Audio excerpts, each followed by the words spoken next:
Hey everyone, welcome to another episode of Transformation Time. Every Thursday, I host an episode of either Transformation Time or Re Behind the Scenes. My name is Danielle Chiasson, and today's guest speaker is Danielle Chiasson. On Transformation Time, our guest speakers are here to help you by sharing their personal development journeys and the mindset shifts they've gone through as an entrepreneur, as a real estate investor. So if you guys love this topic, send me some hearts. Let me know you love it. And if you want to come on my show, send me a DM and we'll schedule a meeting to get to know each other and we'll definitely book you in. So if you guys are ready to bring on Danielle, let's send her some hearts and let's welcome her in. Let's send her some love, everyone.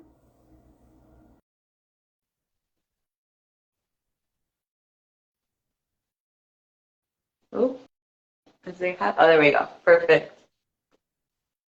Hey, Danielle. Good. How are Hey, how's it you? It's so going? awesome to have you on. Thanks for coming on. Thanks for having me. Thanks for having me. Awesome. It's an And so honor. let's just get started. Let's let the viewers know a little bit about yourself. So let's just start with, what type of real estate investor are you? What's your experience like? Anything you like to share? Wow. So where do we start? Let's see. So I started real estate investing many, many moons ago, more than I care to share.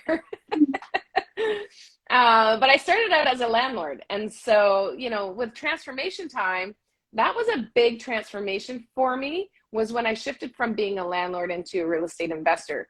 Because as a landlord, I thought I knew everything. I had a few properties, we were renting them out, everything was good and thought had it figured out because not a lot of people in my network had real estate at the time. And then all of a sudden, I kind of dove into educating myself to learn how to flip properties and do this as a career. And when I joined the networking groups down in the States and then I got the education, I realized I knew absolutely nothing about real estate investing. And so buying a house and renting it out, there's, as you know, there's way more to real estate investing than just that. But what Mhm. you don't know what you don't know, right? And so as a landlord, I thought I had it figured out, got the education, and then I educated myself over 2 years. And then from there, I shifted from being an amateur investor into a sophisticated investor. So that's when I started doing flips and I got into duplex conversions. I did that for a number of years and then decided to just do buy and holds at the beginning of COVID, bought a bunch of properties, built my portfolio up to 56 doors. With my partners, we had 68 in total. And now we're actually liquidating and again That's pivoting into something amazing. else. And it's so true. That's funny. Your journey is quite similar to mine. I was also a landlord, and it's so true. You don't realize what you don't know until you start getting into the right communities. Because I was the same. I was just like, yeah, I know enough. And for me, it was actually not even the part I knew I didn't know was how people were doing this like as full-time jobs. Like I initially thought like I just don't have the money, like it's only for rich people or all those stereotypical types of thoughts. And my like thought process was more along the lines of it'll be a retirement fund type of thing, not like I can do this full time. How were your thoughts around it?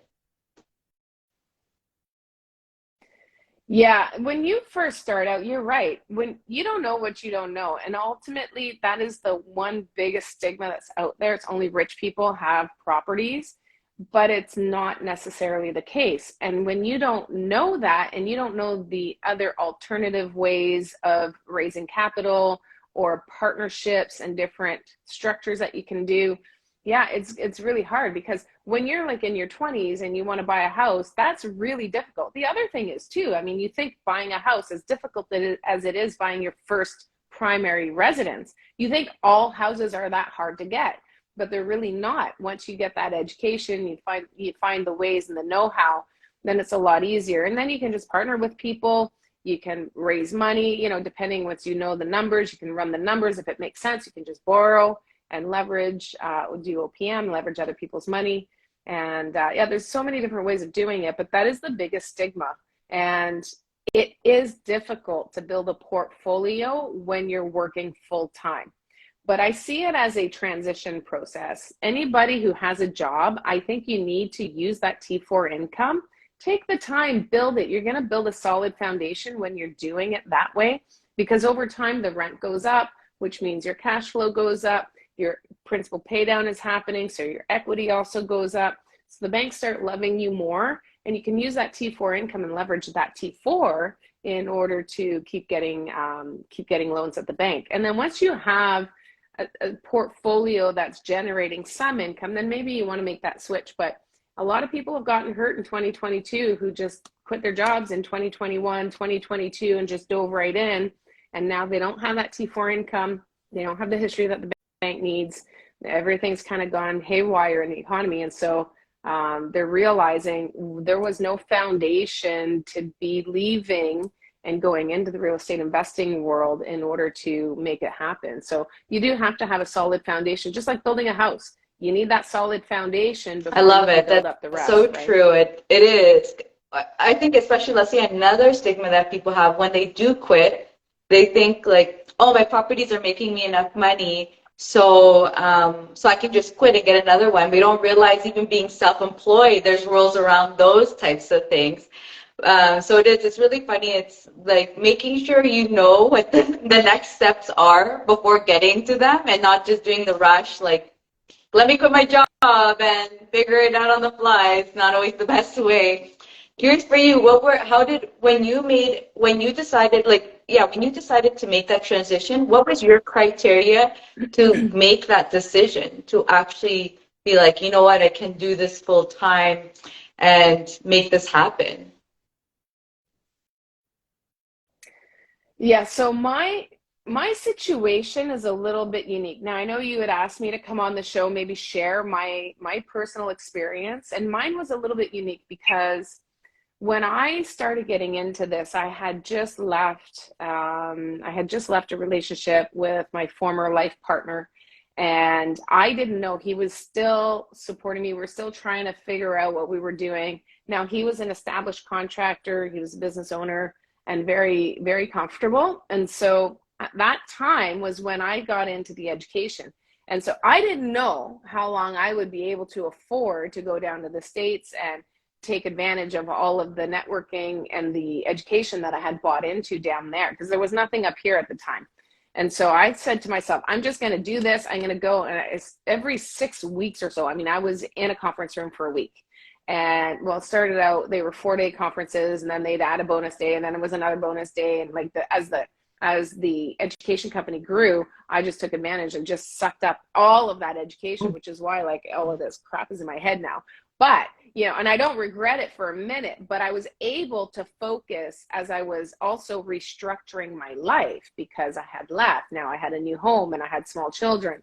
My youngest was 6, my oldest was 9 when I left. And I had to rebuild my life. I had to share with the kids and tell them what I needed, and get them on board with mommy working, because I was very present with them prior to that. And yeah, so it was a big transformation for me. So I took 2 years before I started implementing. All I did was educate myself. I went well north of $100,000 in those 2 years of just education and learning. And and then I hit the ground running. So what happened for me though is not a very typical situation for most people. So I was working for him in his business. And so, and then that, like I said, I continued to have that paycheck. So I had the flexibility of time, and I had that cushion of money until we had sorted out our affairs. And and then I hit the ground running. I started investing. But I'll tell you what, there's a huge misconception as a full-time investor. When you're buying properties, okay, so when you're flipping, there's some disposable income coming in. You sell the house, you make 40, 50K, but then you have to pay all the taxes. And then you don't know when the next check is coming in, and you don't know if the next flip is going to be profitable. It might only be 10K, and that's happened to me. And so, it's very inconsistent. So when you have a home and you have children to support, and if there's no other income, if you're the primary income earner, it could be very, very scary at times. So a lot of people think, oh, there's a lot of money in flipping, and well, but you know what?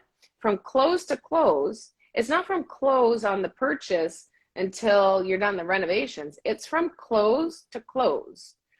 There's money out, money out, money out, money out, money out, money out, money out.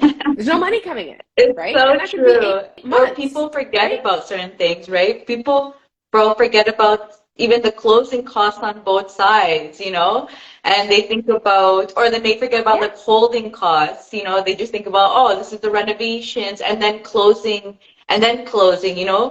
So I totally hear you on that side. It is very interesting. And I just wanted to also talk about what you're saying that I think also what was really helpful for you is like, and I think that this part does happen with a lot of people. I feel like when we have these big life-changing things, they actually help us to really shift in a direction because it's like the change, you're already in like a change mode because it's like you're having to change. So you're like open to figuring out, okay, I'm changing.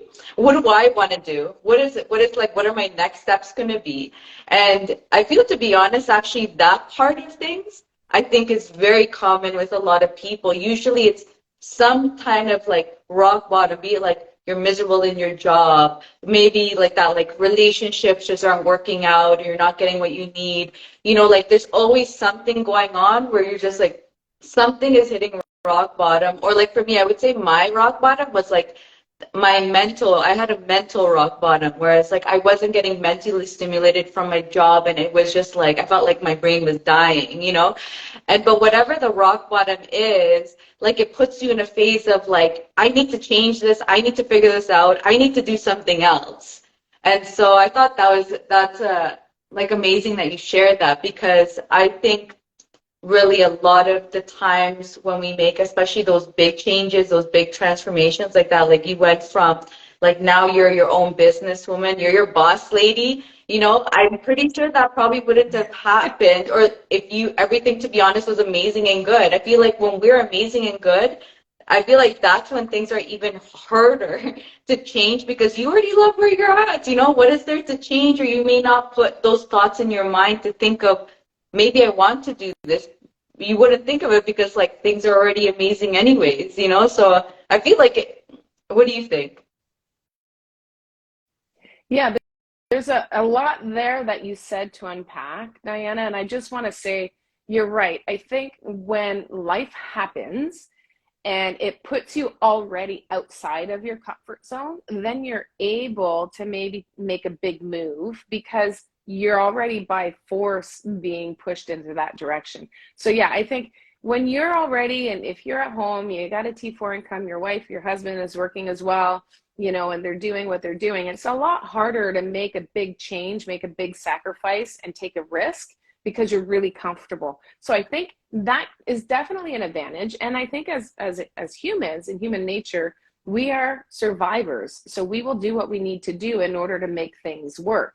And so yeah, that was a big one for me. But ultimately, again, when you're going through that big change, when you're getting Mm-hmm. uncomfortable, it's very painful. It's very painful going through that. And sometimes it's more painful than other times, depending on the situation.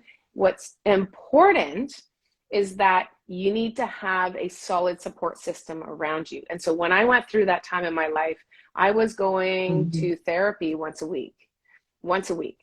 And that is what helped me carry through and helped me maintain clarity, helped me maintain confidence on the path that I was in, confidence in myself, that the self-worth that I had, which is all about, and transformation time is all about the mindset and the transformation that you go through while you're going on this journey. And truly, I mean, the real estate has been fantastic, but real estate is a vehicle to your passion ultimately. And when you go on this real estate journey, or when you start building as an entrepreneur, if you're going to be a successful entrepreneur, the change starts from within, and then you start seeing that happen in the change in your Mm-hmm. environment over time, because you start changing how you interact with people, start changing how you think about money, your relationship with money, there's psychology behind money. There's all kinds of things that happen, but that all starts from within. And so I'm a firm believer that you do need to go through a little bit of pain in order to achieve growth. And that's because that's where you have those big breakthroughs. It's hard, Diana. It is Mm-hmm. extremely hard Mm-hmm. to be honest with yourself. It is extremely hard to look at yourself and say, I'm not the best version of me. What I'm doing right now, I don't like. and have the courage to be Mm-hmm. honest and then make a change. So the first thing is the realization of what you're going through and saying, wow, okay, this is not what I want. This is not who I want to be. This is not what I want people to remember me as. But then the realization is the first thing that shows up. But then you have to make a move, and Mm-hmm. that's tough. I love what you said, those like all amazing points, and it's so true, especially exactly what you're saying within, and then seeing that the results of it on the outside. Curious for you, just because I know exactly what you're talking about, and I find it really funny, and I'm just curious on your side. And I'll share mine maybe afterwards if you want, but when did you notice the outside had changed? Because I feel like, at least with me, it was the outside changed, and then it made me look back and be like, holy shit, I did all this, and I didn't Mm-hmm. like realize it. It was actually someone that made me realize it. You're gonna laugh. You're actually gonna laugh at me, because I'm a very honest person, and I don't hold back. I call people out on their crap, and I wasn't necessarily politically correct about it because I believe in honesty. And so my what am I say? My approach wasn't very diplomatic. It was just terrible. So I would just tell you, like, I would just tell you how it is. And, it was like, well, it's not my problem that, if they're going to take it the wrong way. So I really had to learn that about just being better. Just because you want to be honest doesn't mean you have to hurt people. And so that realization for me, the transformation that happened within was realizing that you need to love people and treat people with dignity and fairness and integrity, really, because when you're treating people with integrity, you're holding yourself in integrity, and that's Mm-hmm. very important. That's very important. And so when I was younger, in my 20s and maybe my early 30s, mid 30s, I don't know if I'm allowed to swear, but people used to think I was a witch. Just because I was like just way too forward and a bit aggressive about it. And so everybody was scared of me because I'm very aggressive. I have a big personality. I have a lot of strength within, and it's just very intimidating. So people were intimidated, scared, and yeah, like I said, I would call people out, and I would just really be unkind about it. And so when I started realizing, that is not the best version of me, and that's not what I want people to remember. Like, how do I approach this? And in therapy, I started working a little bit about, okay, well, not everything needs to be called out. Not everything needs to be said bluntly. And maybe there's a different approach. And so what I realized was every action causes a reaction. I wish I'd remember where I read that before. Like, there's nothing that I tell people that is mine. Like, honestly, it's all regurgitated from somewhere along the way. It's just based on experience. But I read or heard somewhere, every action causes a reaction. And when that realization came into play for me, it made me realize that I could then direct to an outcome that I wanted, a favorable outcome for both parties. And that's when I got really good at creating win-win scenarios, is by realizing how I act is going to dictate how they react. And so then all of a sudden, just being a kinder person, a more mindful person, a more compassionate person. And I've always cared about people, but I always thought I was doing them a favor. Like, you justify things, right? I always thought I was doing them a favor by saying, well, you're doing this and you're doing that. It's not nice. And you should, and then they just get defensive, right? So my action was causing them to become defensive because of my approach. And so once I realized I got into that, to answer your question, when I was practicing just being better with my approach with things, when I was talking to people and being very mindful, all of a sudden people are like, oh my God, Danielle is so nice. Oh my God, she's so kind. And oh my God, like, no, that's not what I'm known for. Like, it really destroyed my personality as being a witch, right? And so, yeah, I was like, okay, I could get used to this. All right. And I was getting the results I was looking for because my action wasn't putting people on the defensive. Now, not perfect. Sometimes I default back to that when I'm very passionate about something. We are always a work in progress. And so that's okay. You have to be kind to yourself too. And you have to allow yourself the space to trip and fall and learn from that. right? It's not a I failure, love it's a it. lesson. That's so great. And I feel like I must be following behind your footsteps or something. Because I could tell you I have the exact same thing. I'm very much a person that say and same thing, it's something that I've been also changing in myself. Exactly you say, like I want to tell people the truth because like like you said, it's a favor to them. Like if they can change that flaw, like isn't that amazing? Like isn't that a good thing? Right? But then at the same time, exactly what you're saying, there's also just different ways of saying things, and you don't realize like that. Like I think one small thing that I did for me, like to do a small change was, for example, I never knew starting a question with why, what makes people defensive and just like standoffish. Whereas like one of the things that I changed was not saying why anymore, and doing it like maybe like what caused this or something like that. And so I feel like I must be following in your footsteps. It's so true though. Like when you ask somebody why, it's actually a very aggressive starting of a statement. So what I like to do, especially with the coaching and whatnot, is asking them questions to make them internalize and get there on their own. So instead of saying, why did you do that? You say, do you think there was maybe another way you could have approached that? Instead of saying, why did you do that? You say, do you think maybe there was another way that would have been a better outcome that you could have approached that? And so it's a little bit of a softer way, but you're still asking the same question. And I'm going to tell you guys, if you're on the call and you're listening to this, it is not easy to change your approach. When you're doing something, this was probably the biggest thing for me in therapy. When you're doing something to change your habit of how you deal with or handle situations, it is a long journey. It is a long journey. So the first step to change is having that realization. You want to have that awareness. Once you're aware, it works like this. You're going to be aware that, oh, shoot, I shouldn't have asked that. I forgot. Don't ask why. Reframe it.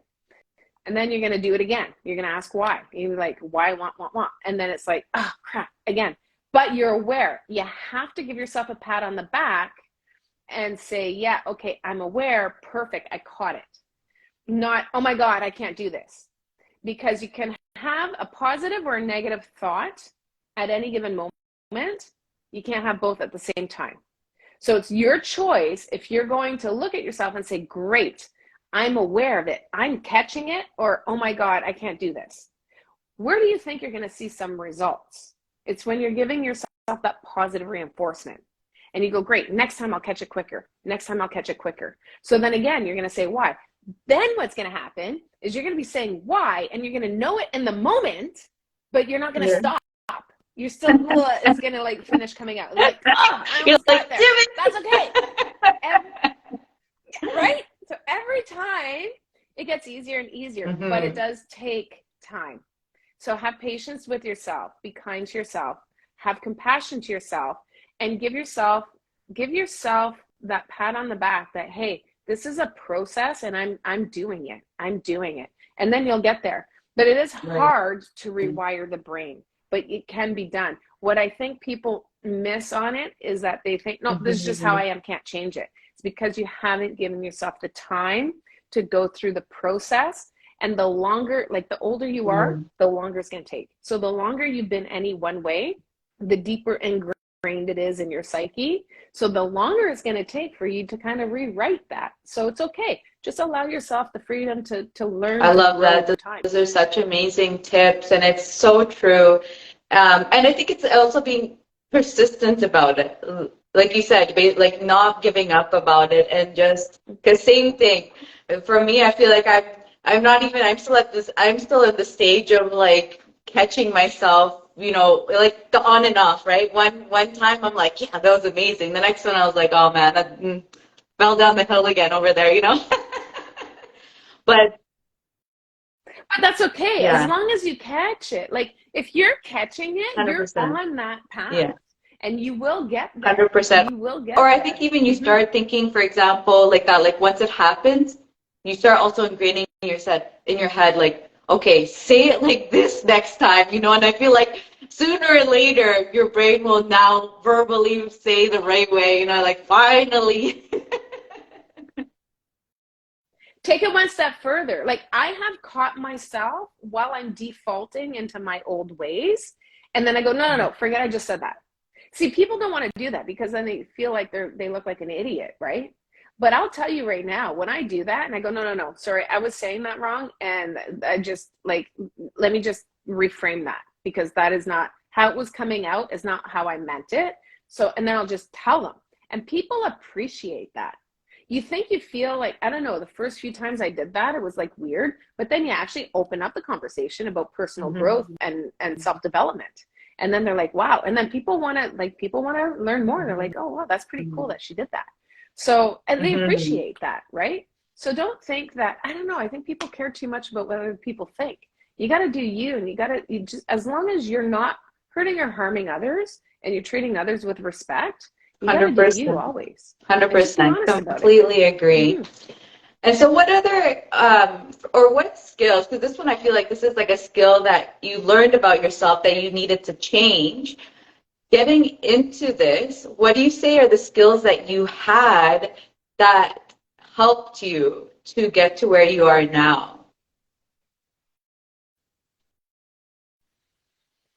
Probably my best asset really is just my outgoing personality. I'm really good with people. And I've always been very compassionate, even though I was blunt and all of that, like thinking that I was helping them. I've always been able to connect with people on an emotional level and build trust and rapport very quickly because I want to say I'm not judgmental. I wasn't. I used to be very judgmental, I think, and now I'm not. Like I'm complete opposite. And I just accept that people are going what they go through and they have the tools that they have to work with. And maybe they don't have the tools that I have. Maybe they haven't had the blessings that I've had in order to have the realizations that I've had. And so I'm very, very compassionate with people. And again, non-judgmental. So I can build rapport really quick. Like I'm really good with people. And that's probably been my biggest asset. But I'm even better. Like I was good with people before, but now I like, it's definitely 10x with just changing how I approach things and being more mindful about the words that I'm saying so that I can get the desired outcome, really. Like when I'm reaching out to you, Diana, and I'm trying to give you some advice, if I'm coming out too strong, it comes out very judgmental sounding, which puts you on the defensive, right? And so now that I've been able to hone that and master that a little bit better, and that, by the way, and that's always a work in progress. Like I said, and there's some days I'm tired, things come out wrong. That's okay too. Again, you have to have compassion for yourself as much as you do for others, right? And so don't use that as an excuse to justify it. You still have to own your stuff. And if yesterday I snapped at my mother and I came back and I apologized to her. You still got to own your stuff. You can't say, well, I'm allowed a bad day and walk away from it. You still want to do the repair work, but I'm just really good with people and communicating with people, connecting with them on an emotional level, building rapport, all of that. So that's probably my superpower. Not probably. That's awesome. That's great. And like you said, it's like it's even, and that's actually a great point that I don't think I've ever talked about with any other shows, is that you can still have your superpower that you're amazing at, and you can still improve it. Actually, that's very interesting. You said that. Yeah. I've actually never thought of it that way. So I thought that's a very good point. Because there's lots of skills that we come into this and we have to learn and we need to improve. But even the skills we already have that were our superpowers and still are our superpowers, but even those still need to be tuned and worked on and fixed. So I thought that's an amazing point that you made, because I don't know. I've never actually thought about that side of it. Sometimes you think like, now I'm getting into something new, great, I have these assets that will help me get to where I need to go, like at least give me that pushing start. Because I always say that we're never starting at zero, because I think that's another big thing, is that when we get into real estate, a lot of people will think, oh, I don't know anything about real estate, I don't have like any skills in it, and you think like you're starting from zero. But really, it's like we're all starting at some level somewhere, but there's always going to be a learning experience.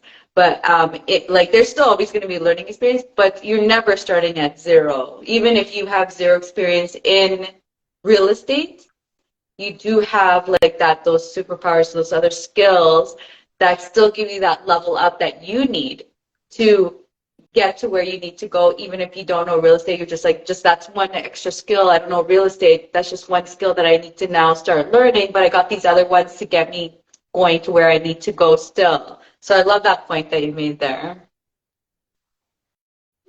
If I can just jump in there about that, zero thinking, I think there's an all or nothing way that some people think, and they always think it's got to be this or it's got to be that.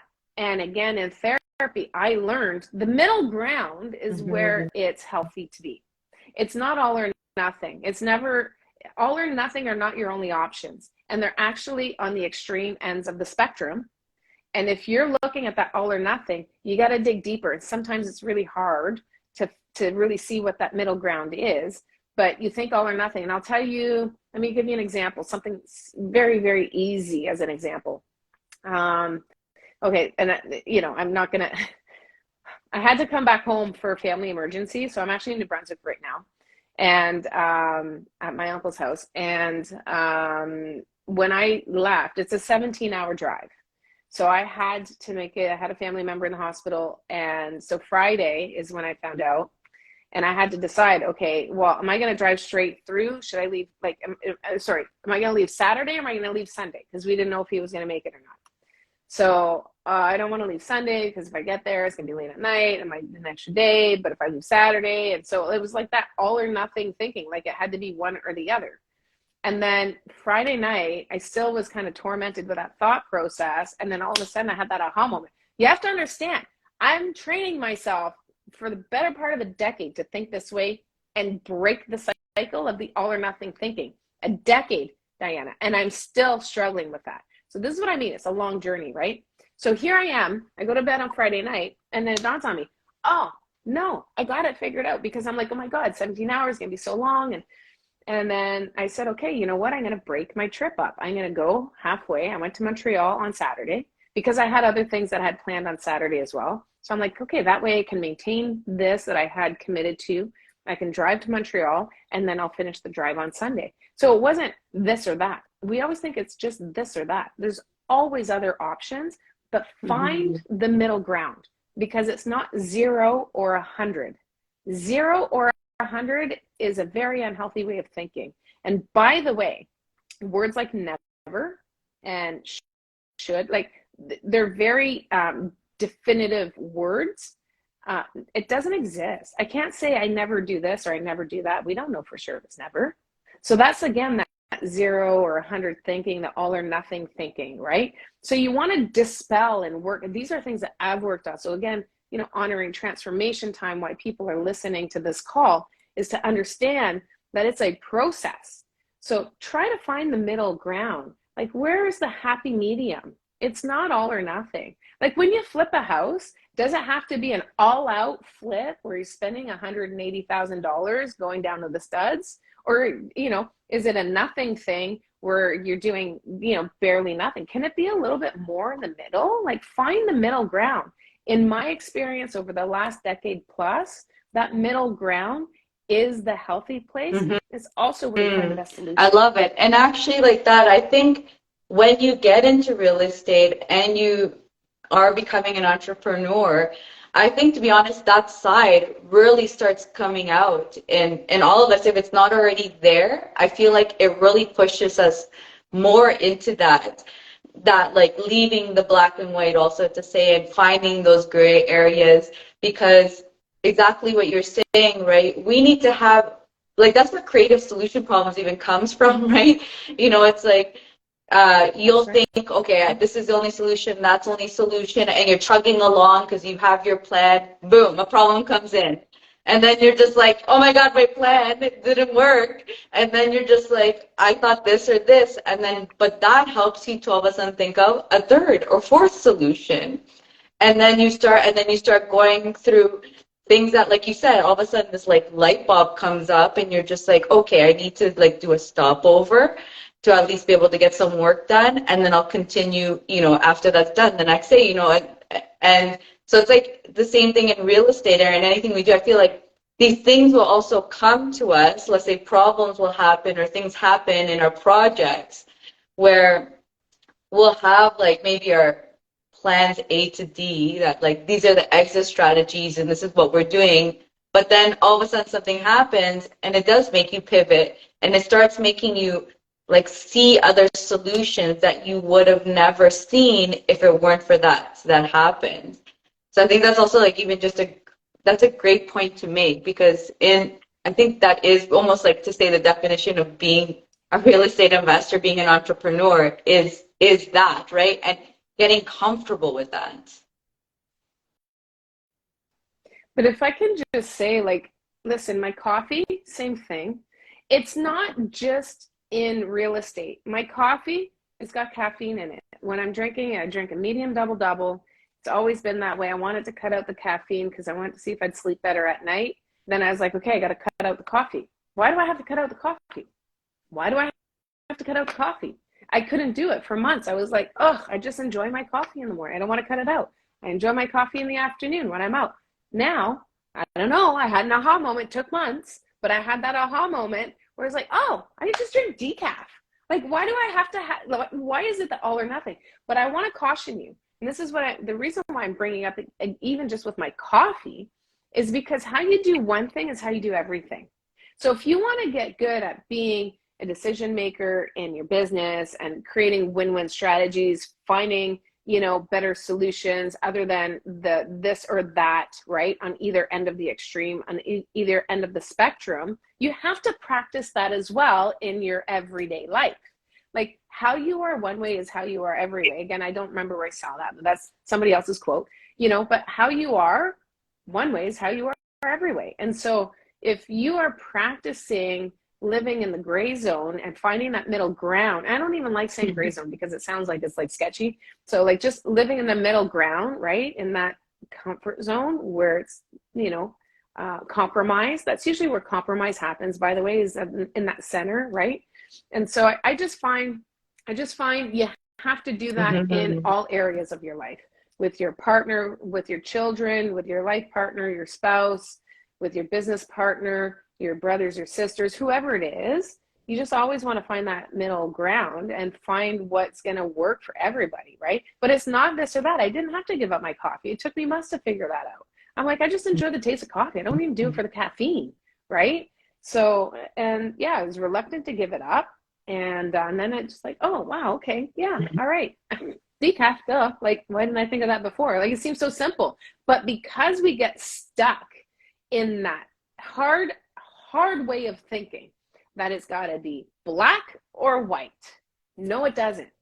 And it takes a lot of practice to get outside of that. Again, that's our default thinking of how we were raised. Listen, you go to school, it's like you got one right answer for everything. Like when you're doing your math problems or when you're doing your solutions in English class or whatever it is, like there's just one way to do anything, but that is not the case in life. So we have to rewrite what we were trained how to think. We have to retrain ourselves. It's not easy. But if you embrace that journey and you strive for better, like every day, I just want to be a better version of myself than what I was yesterday. 100%. I completely agree. And it becomes exciting, to be honest, to see yourself transforming and changing. So now, then my next question for you is your 5 to 10 year goals, these bigger goals that you have. What types of changes are you making right now to get to those big goals? And feel free to share your goal too if you want to. Oh gosh. Okay. So we're doing a massive reset. It's a huge pivot.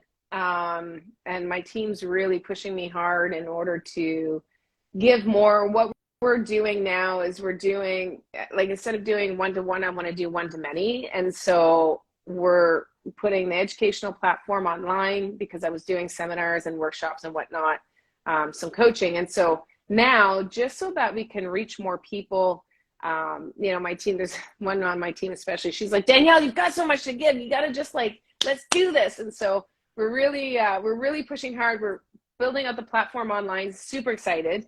And we're building out a program called, and it may change, but right now, because we're all in the infancy stage right now, it's called Reverse Engineering Real Estate. And that's just to help you find your way in real estate and help you get some clarity on your path. So, and then we're going to give you a whole bunch of like, it's going to be education that you haven't had anywhere else. And I want it to be kind of like a one-stop shop. So it's going to be like just a big, if you think of an accounting firm, you know, they have different niches of accountants that deal with, somebody does with the US, somebody deals corporate, somebody does real estate, somebody does, you know, personal taxes, right? So this is what we're building, is to have just everything in-house. So no matter if you're a newbie investor or you're a long-term investor, we've got the strategy and the tools to help you on your journey as you progress on your journey. And yeah, it's a monster. It's a monster of a project, and I'm super stoked about it. I've got great people around me to help build it out. And yeah, we'll be launching that. And for soon. that though, Yeah. so what kind of changes are you having to make in yourself with this big project you got going on? Oof, yeah, there's a lot of changes. In order to make that happen, probably the biggest thing is I have to learn to lean more into my team and trust them more, and not maybe be so involved in the tasks that I delegate and overseeing them. I have to be okay with 80% as opposed to maybe what I think, you know, it's that coming back to that all or nothing way of thinking, where it's not, my way is not the best way. It's not. Maybe I think it's the best way for me, but it doesn't mean that another way of somebody getting there and completing that task isn't going to be just as effective or even better. And so you got to set your ego aside and say, you know what, it's okay. We're going to let others do it. If they don't do it to my standards, that's okay too, as long as it gets done. We can always improve it. And so putting some faith and some trust in my team and letting them do that. We're doing everything virtual now, whereas before it was everything was in-house. So now. Oh, you're still, oh, there you go. Sorry, you're muted for a second, but you're fine now if you just want to restate the last sentence you were saying. Oh, someone's calling. Yeah, I know. 2 calls back to back. Sorry about that. And I even have my phone on D&D, so I don't know why that happened. But yeah, so, you know, the biggest thing is just trusting others and then being able to do it virtually and remotely. So yeah, I've got a solid team though, so that really helps. And they know how sensitive I am to how I like things done. So they accommodate me really well. So That's amazing. And actually a tip for you, or I see that Corey's on, for any mentors, just because like that, I always talk to so many different types of investors. And one thing that I notice, so if you guys can find a way to implement this with new investors, is that, you know, new investors will come in and they think they know, like they don't know what they want, so they go in and get an investor. I'm sorry, get, let's say, a mentor or a coach or something. And then, for example, they get upset because they're just like, this isn't what I wanted, da da da da, da, all this stuff. And what I find really the problem is because they need that first step of even identifying what actually the strategy is that they need to get into first before getting the coach, you know? Because I feel like I hear a lot of those problems always happening where they're like, oh, I don't like my mentors or coaches, or I'm having these problems or that problem. But really, I feel like really the back problem is just they went in to, let's say, a mentor that's specifically for, let's say, multifamily, and they didn't really want to do multifamily, let's say, and they maybe wanted to do, for example, flipping, you know, or whatever, different strategies, you know. So if you can figure that one out, that's probably, I feel like that'd be a good one, because I feel like a lot of investors are usually complaining more for the fact of they got into something and got, like, let's say, the wrong coach because the coach doesn't do what they like to do, or they didn't know what strategy to do. So I just wanted to give you guys that tip, because if I feel like that will just help new investors getting in, because I always feel like I hear those kind of things coming up. So I just wanted to share that since I see like that Corey's on too. So if you guys can figure that out, I'll figure out how you can and make investors probably at least start like figuring out what their path is, because I feel like they figure it out for themselves, and I feel like that's usually a disaster for them. They're like, yeah, I want to do this, and then they get into it. You're like, oh, and like now I paid this much money, and now I have to kind of stick with it, but I don't like it, and I feel like this conflict. They have these mental conflicts Yeah. inside them. It's kind of like going to university when you're Exactly. 18, you don't know what to do for a living. Exactly. 100%. And then you get into a career and it's not what you wanted because, so here's the thing, reverse engineering real estate is all about that. I actually created reverse engineering real estate was a 2-day workshop that I created because, listen, I started out as an attendee.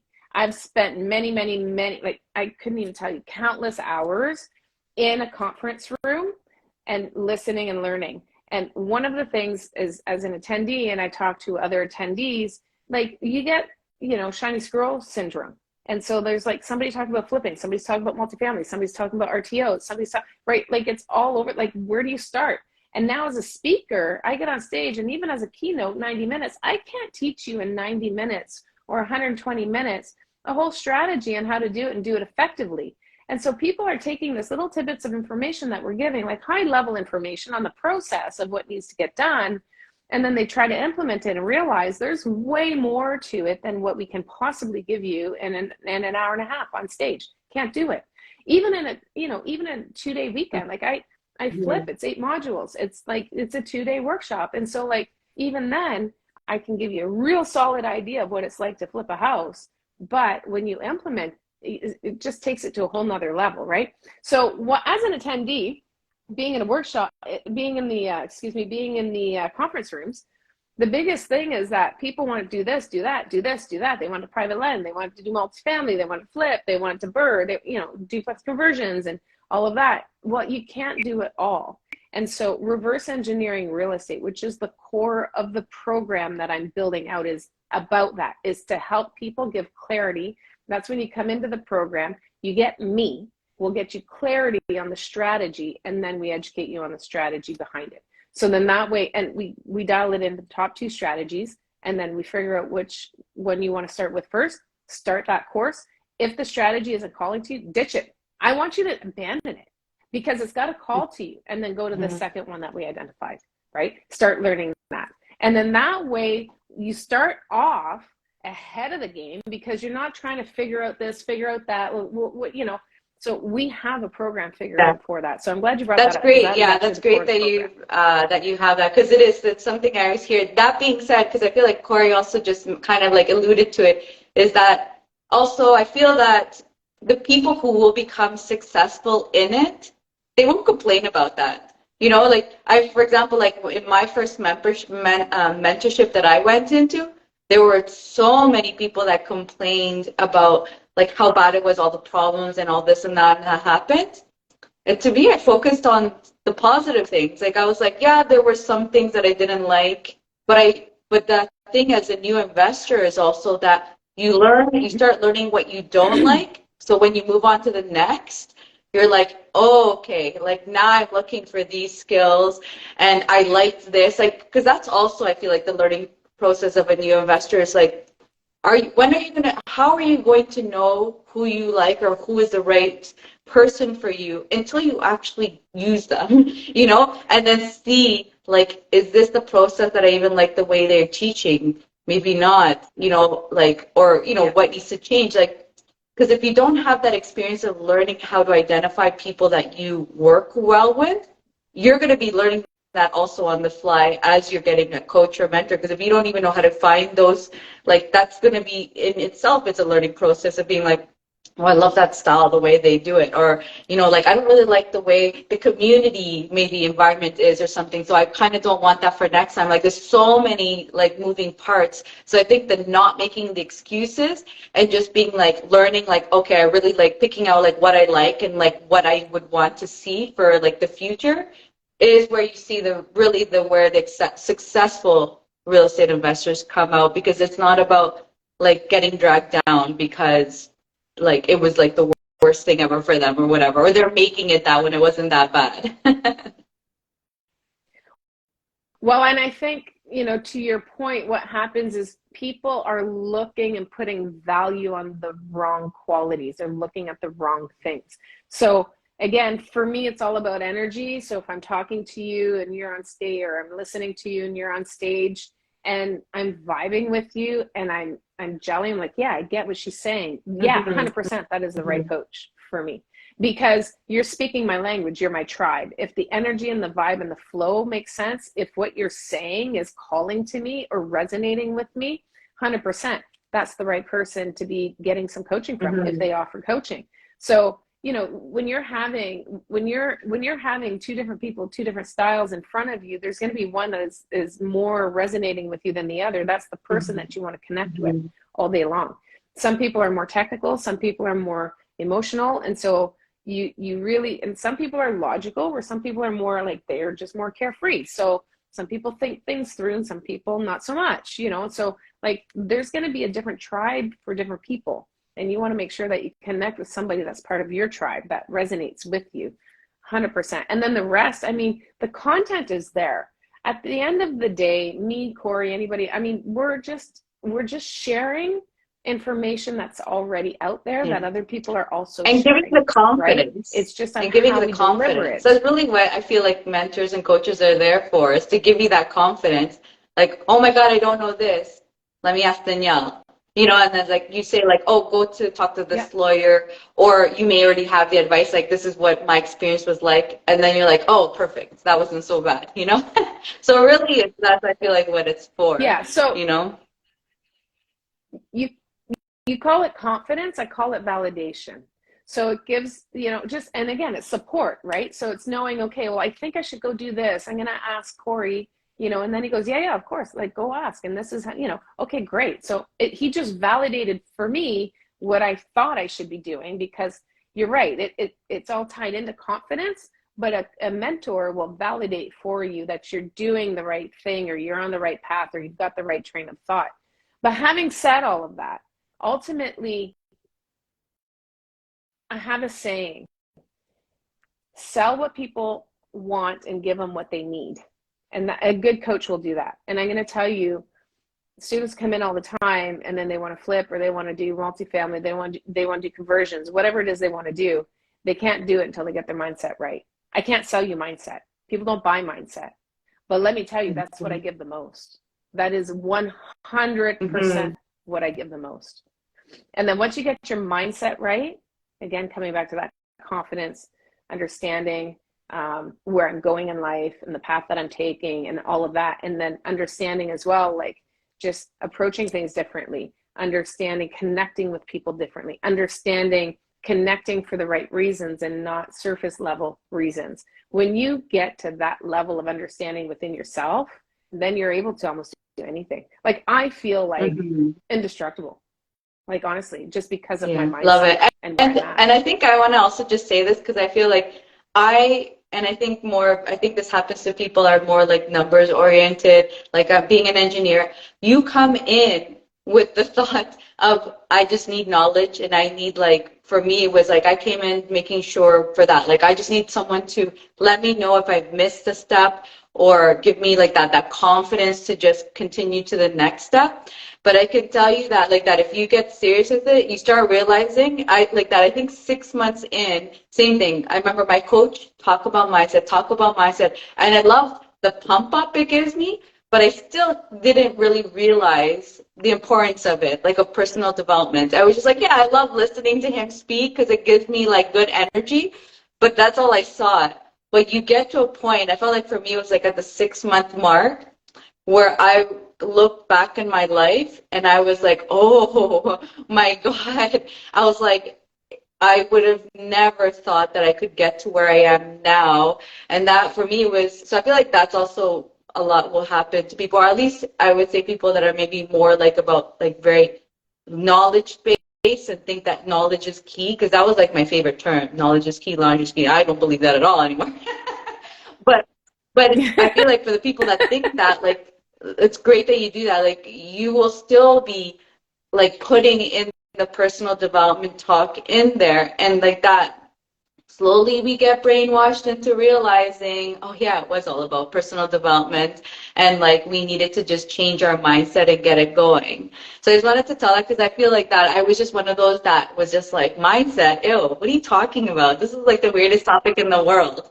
But then Hmm. like that, once I was like fully immersed, I was like, wow, mindset is really what it is all about.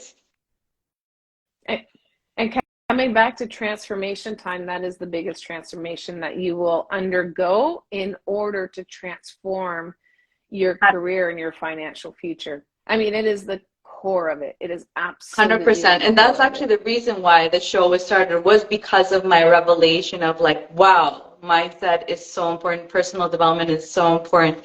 And we are always transforming, having to change ourselves to get to where we want to be. So I wanted to thank you so much for coming on. It was so awesome to hear everything you had to say. I know you're going to be so successful in your coaching because you know exactly like that. You know what is important to get the students to where they need to be. So if you guys love what you heard from Danielle, she's going to be tagged on this so you can follow her and you can see what she's up to. And you know, if you want to take her courses, like she'll be posting those and you'll, because you're following her, you'll get to see everything. And if you love the shows that I have, definitely follow me if you're not already. And if you did love this episode, send us a like so we know that you liked it. Thank you so much, Danielle, for coming on. Thank you. It was an honor, Awesome. Diana. Bye, Thank you, everyone. We'll see everyone. you all in the next episode.